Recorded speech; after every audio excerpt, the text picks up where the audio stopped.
Today I'll be showing you how to boost in Drakthar Keep. This method is used to boost characters starting at level 69 and ending at around 72 when you can move over to the Halls of Stone. A solo player getting boosted in Drakthar Keep will get around 180,000 experience per run with 2 heirlooms equipped. With no heirlooms, a solo player will get around 145,000 experience per run. If you decide to run 2 boosties in the group, the experience will remain roughly the same due to the group bonus. It may go down a little bit, but if you're looking to make gold by boosting here, it's not going to be a big deal to add more players to maximize your profit. As always, I'm going to go over my gear and spec first, and then I'll show you what the run should look like. So the spec that I'm using is the exact same spec that I was using in Halls of Lightning last week. As I said, this is probably going to be my go-to spec for most things when it comes to farming. I just like the default stoicism here, 30% reduction on stuns, just in case we ever run into any. There are some in Drakthar Keep, so it's very nice to have. You always want to have Divine Guardian for the extra duration on your Sacred Shield, as well as the increased absorb, like I said last week. And other than that, I mean, it's really user preference. You don't need these 3 points in Conviction. You can kind of throw them wherever you choose. If you want to grab Judgments to the Just, or if you want to get some extra cooldown reduction and duration on your Hand of Freedom, you can go with Guardian's Favor. It's really up to you. With those last few points, it's just crit, so it's not a big deal. But for the glyphs, I'm using Glyph of Holy Wrath, very useful in here. There's a lot of undead mob. I'm using Glyph of Hammer of the Righteous, and then for the third glyph, you can kind of throw in whatever you want. I just put Divine Plea here because I don't really see any other useful option. So yeah, just choose whatever you want for the third glyph, but this one seems to be overall pretty useful. Here's the gear that I was using when I was testing this boost out. It's really just all my best stuff. I mean, I wasn't really aiming for anything in particular. Just make sure you're using all of your best stuff and try to get, you know, the best pieces that you possibly can in your BIS. That's really all I can say. The gearing used to be a little bit more difficult to explain because I could tell you that you needed a certain amount of avoidance, but really that's not the case anymore for a lot of these farms. So just really use all the best crap that you can get. That's pretty much all I can say. The only notable difference from the Halls of Lightning set that I was using last week is I got my shoulders from badges, and I picked up a couple of crappy pieces that nobody wanted in Acts 25, and I also changed out the Libram because apparently, according to the comments of my last video, the TBC Libram that we were using no longer works. So we're now using the badge Libram and picked up a couple extra pieces of gear. Other than that, just use all your best stuff and try to do as much damage as possible without dying.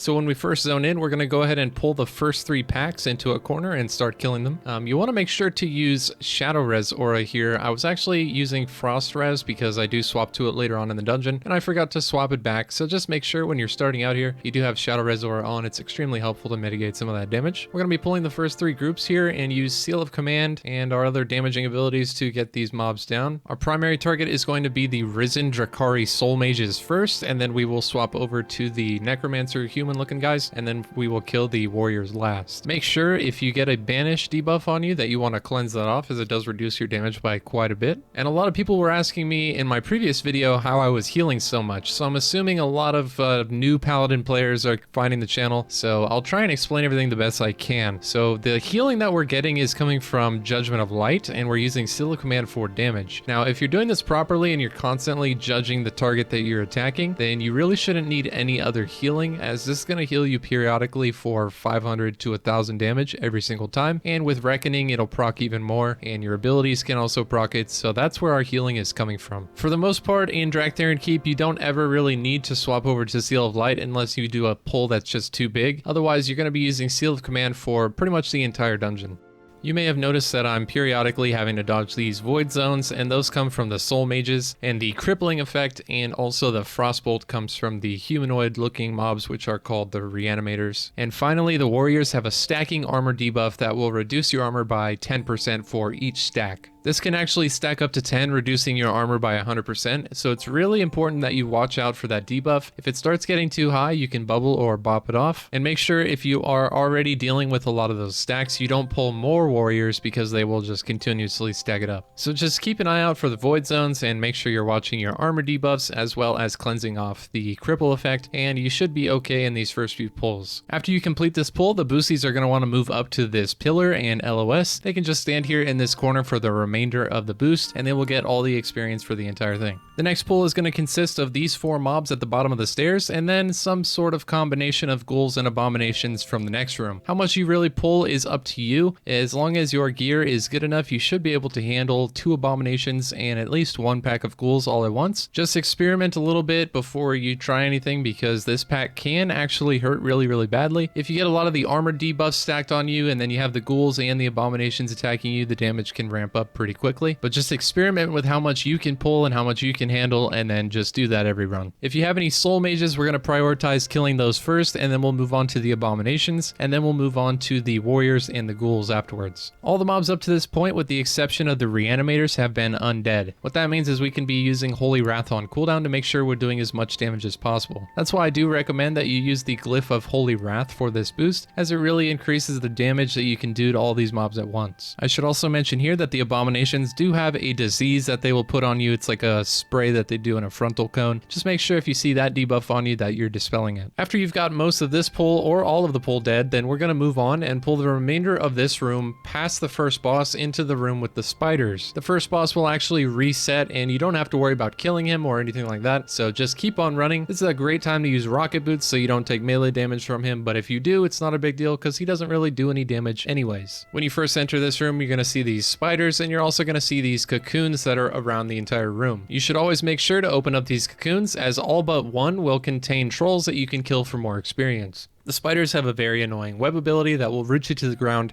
and reduce your attack speed, so make sure you put on freedom anytime you see that debuff. We're going to be doing this room in 2 pulls. We're going to do half of it now with these undead that we've pulled from downstairs, and then we're going to do half of it right after all this is dead. You'll want to make sure to kill the shamans first, because their AI is to run away and cast lightning bolt at you anytime you get rooted by one of the spiders. I believe these shamans also have a chain heal ability, but fortunately for us, it doesn't seem to actually do any real healing. I'm not really sure if it's bugged or something, but they cast it and it looks like they're going to heal, but nothing really happens. We'll continue doing the rest of this room by killing the remaining cocoons and pulling all of the mobs into the hallway out of LOS. This is a great time for me to remind you that I do have a Discord. If you do have any questions about Paladin farming or boosting in general, go ahead and hop in the Discord. I'll put a link down below in a comment as well as in the description of the video.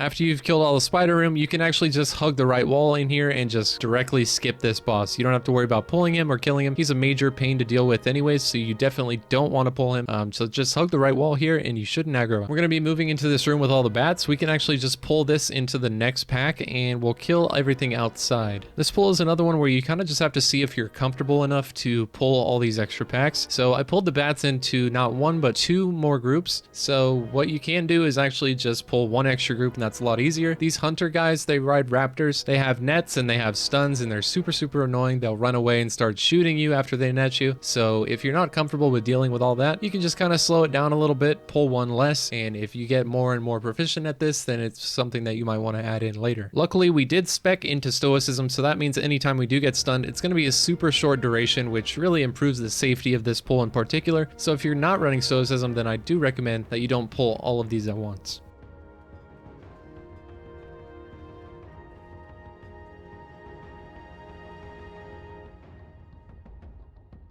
Next, we're going to be killing the 7 raptors located in the raptor boss's little pen. So just make sure when you're going in here that he's patrolling away from you. That way you don't pull him and accidentally die. If you do get him with the raptors, you're in for a bad time. He has a fear and all kinds of bleeds and damage reductions, and you just don't want to deal with it. So just be really careful when you're coming in here. Grab the raptors and then get out so you don't pull him. These raptors are nothing to worry about. The only ability they have reduces your stamina by something very small. It's not really a big deal. So just kill them as quickly as you possibly can so we can move on.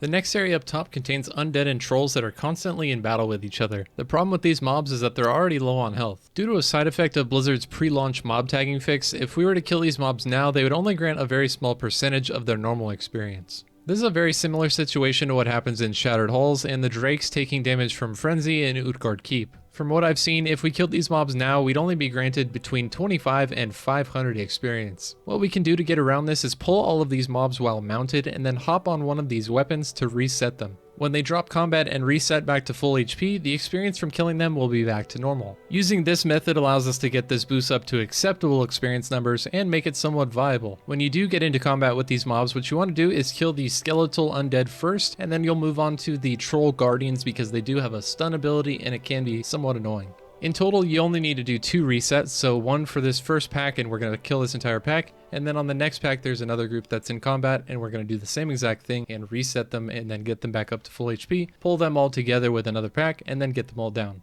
Doing this adds a ton of experience to the boost and makes it actually pretty good. If you're able to get this run down below 15 minutes, you could actually potentially see a boosty getting around 700,000 experience per hour, which is absolutely crazy for not even playing the game. However, my fastest time so far has been around 16 minutes and 30 seconds because the run out is super long, and I'm also trying to control 2 characters at once, so that definitely doesn't help. Basically, we're gonna have to shave off around 2 minutes from this run to make it under 15 and squeeze in those 4 resets per hour. I'm sure there's people out there who have much better gear than me already because I didn't really get anything in the first couple weeks here. So with a better weapon and a better shield and just overall better gear, I'm certain that you can shave 2 minutes off of this. I personally don't really like selling boosts, but you really have to be careful nowadays because ever since Blizzard implemented those anti-boosting changes, a lot of people just straight up report anybody who's advertising boosting in LFG or general chat. So I do recommend if you're going to try and sell these to the public that you do so in trade chat with an alt on another account or log over or do something like that, because if you spam in the general chat or looking for group, there's a high chance that they may just spam report on you and end up getting your account silenced. So do this at your own risk. I'm only doing this because I enjoy the concept of boosting. I think it's really cool. I've always enjoyed power leveling and things like that, pulling lots of mobs and trying to solo it, and it's just what I enjoy and it's what the channel's about. Personally, I probably won't sell to the public unless I'm really desperate to make some money, but I'll definitely be using this to level up any alts that I might want to not quest on, or maybe perhaps a guildie wants to go AFK for a while and I boost him in here. If he pays me like 400 million gold, that might be a range too. But anyways, make sure if you're selling to the public that you're being safe, you're going into trade chat and not spamming the other channels. If you were paying attention to the video as I was rambling on, you see that I did pull this group here right before the stairs all the way back, and I jumped on the weapon in the previous area and we reset the mobs, and now we're going to pull them again. That'll be the entirety of the resetting that you have to do. It's just twice, you don't have to worry about it anymore. The only difficult part about it is sometimes jumping on that very first weapon. You might fall off of the little spike coming off the wheel. Other than that, it's really not difficult at all. After we get this group down, we only have 1 pull left, and it's really just the remainder of the mobs in the dungeon up to the last boss. We don't have to worry about pulling the last boss, we can just go around him. So I'm just going to kind of speed this up. These mobs have a silence and an icy touch ability, which is why I do swap over to frost resistance aura. Other than that, you don't have to worry about their fear. If you're just the single player in here, they don't actually fear, so it's actually really nice. You just kind of stand here and get silence and take them down. After that, you're pretty much done. You just have to begin your 1.5-minute long trek out of the dungeon.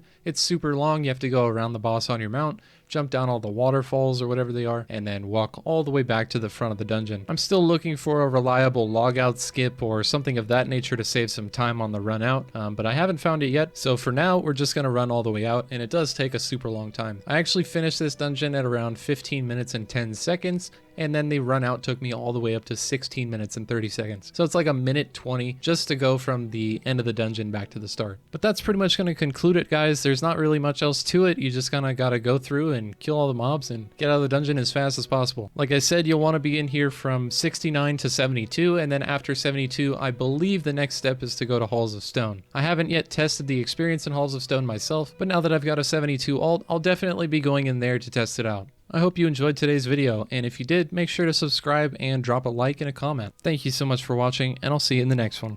Peace.